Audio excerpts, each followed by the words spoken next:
إلى من يجمع المال ويلقى فيه أهوالا سنون العمر ماضية وكأس الموت قد سالا. Dear beloved viewers, welcome back.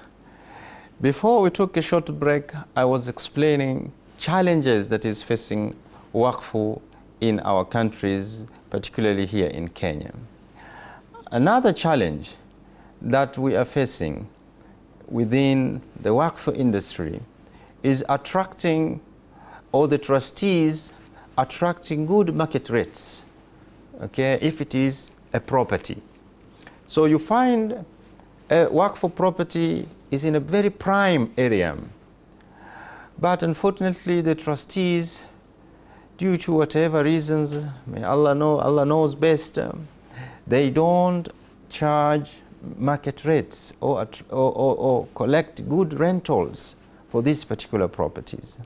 This has been so common. Even a certain report was written by a certain known lawyer here in Kenya who studied Waqf properties in Kenya, and it was one of his PhD thesis, come to discover that there are so many properties in prime areas, in Mombasa, in Lamu, in Malindi, okay, which have been leased out at thrown away prices,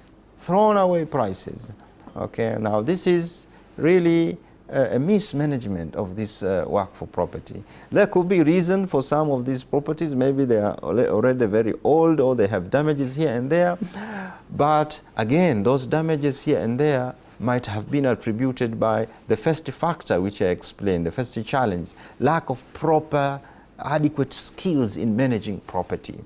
This is very unfortunate because some of us are given a trust to manage Waqf property, and we don't want to use the expertise of the knowledgeable people in managing properties so that they can retain the value, so that they can be tenable. You know, people who comes to rent can pay good prices. So it's very important that the trustees, okay, should keep very well the properties so that they are able to attract good market rates. If it is a cash invested, again, if someone has left a certain amount of cash as a Waqf for purpose of investing and the returns are given to charities, again, this particular money has to be invested in investments which have a good rate of returns. Okay, you don't just invest at throwaway kind of investment with a very lower kind of returns. But again, it's important to manage risks and returns in any investment, because we want at least to ensure the capital of Waqf is protected, because we don't want it to lose. We don't want to lose the capital in this, so it's good to invest it in an investment which has a good return, as well as the risk is also something that is manageable. So another challenge is that one which I have explained. A third challenge is stolen. We have seen some Waqf properties being sold and the money stolen by untrustful trustees, okay, or whoever is aware of a certain particular property as a Waqf. You know, there are properties whose owners have died, the trustees have died, and unfortunately it was not registered to the Waqf commissioners. So even the Waqf commission doesn't know about that property if it was a Waqf. So you find a clever guy here who knows that a certain property was a Waqf, but it was only one person who was a trustee alive. So once he died, that person now comes in and takes an advantage. He starts manipulating document or selling that particular property. Subhanallah. This is a suhti, this is unlawful income for a Muslim to consume wealthy that was set as a Waqf.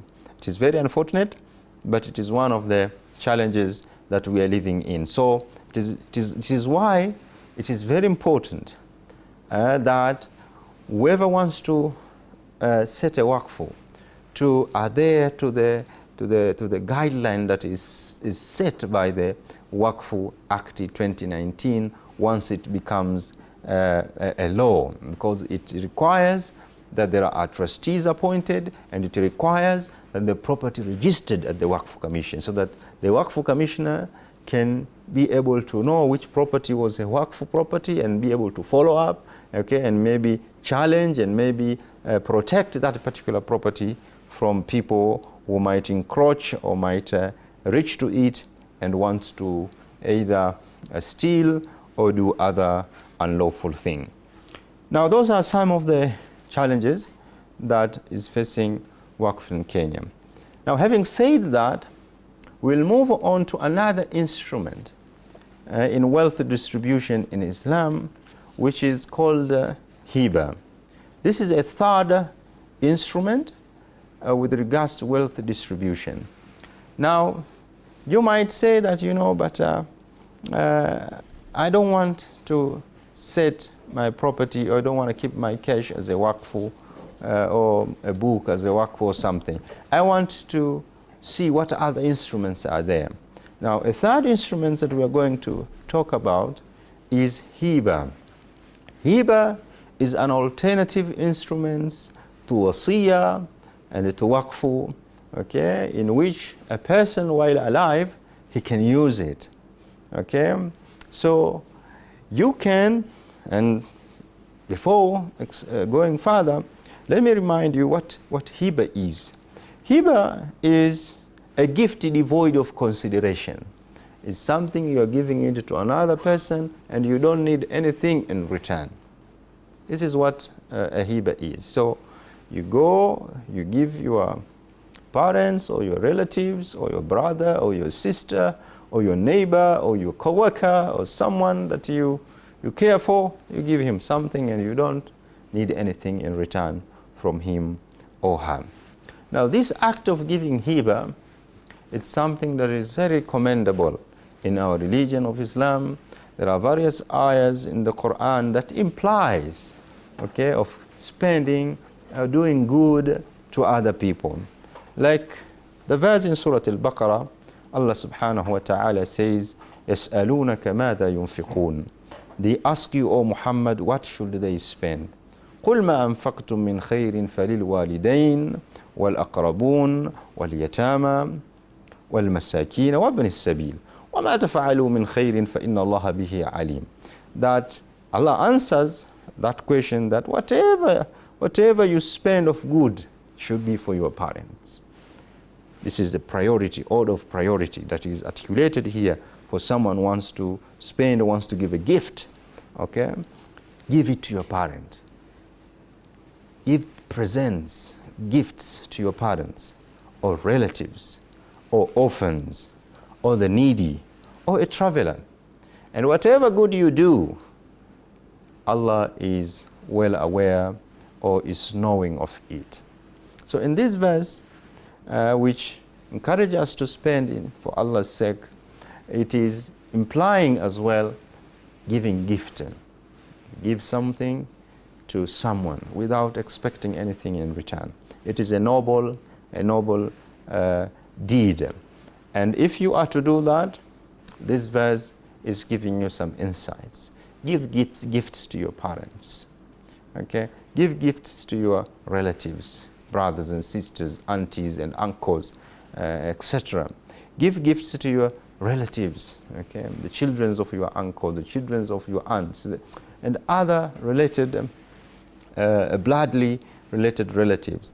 Give gifts to the orphans. Let us not forget our brothers and sisters who have lost their parents while at a very at infancy or at a very young age. Also, give gifts to the needy people, and also a traveler, someone who is traveling, he struggled through his way to travel from one town to another. Also, you can give gift to him. Now, also the Prophet ﷺ had really recommended the act of giving gift. The Prophet ﷺ is reported to have said, "Tahaddu tahabbu," that exchange gifts among yourselves and you will love each other.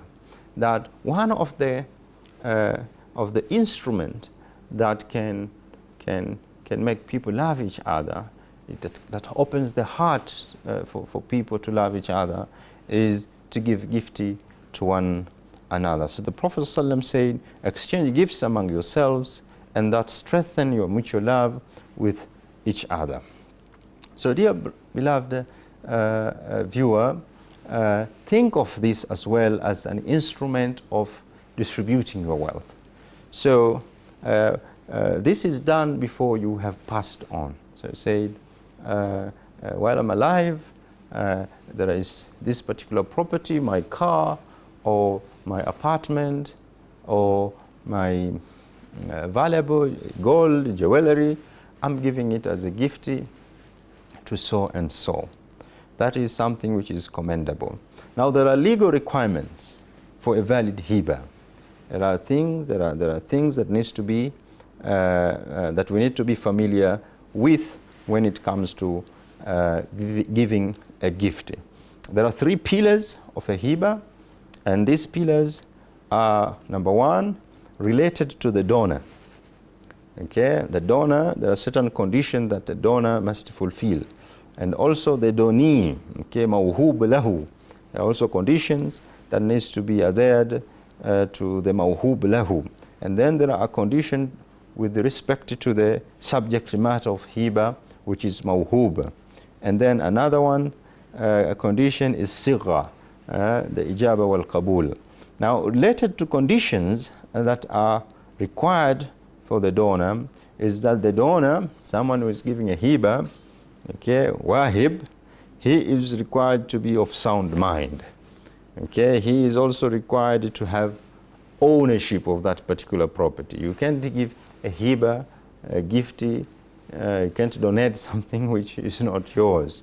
So Sharia requires whoever gives a gift, he must be the owner of that particular property. He should be of sound mind, not somebody who is maybe either have the condition of temporary insanity or is insane, okay, to do this. So he has to be of sound mind. He must also be someone who is owning that particular property. Other scholars goes ahead to say that it should not be a person who is known as spendthrift, safih. It should not be someone who is safih, who is not of the character of handling properly wealth. Also, it should not be someone who is a muflis. Okay, a muflis also is in some of the scholars' view should not be a donor. Okay, so it is important that these conditions with respect to the donor to be adhered to. So it should be of sound mind. It should be also the owner of that particular subject matter that he wants to give as a gift. Dear beloved viewers, we will take, this comes to an end of today's program, which we have started with regards to hiba as an instrument of wealth distribution. Insha'Allah ta'ala, we shall continue in the next episode by articulating conditions that are related or are required to the doni mawhub lahu, as well as conditions that are required for the mawhub, the subject matter of a giftee. Until we meet again, Assalamu alaikum wa rahmatullahi wa barakatuh. إلى من يجمع المال ويلقى فيه أهوالا سنون العمر ماضية وكأس الموت قد سالا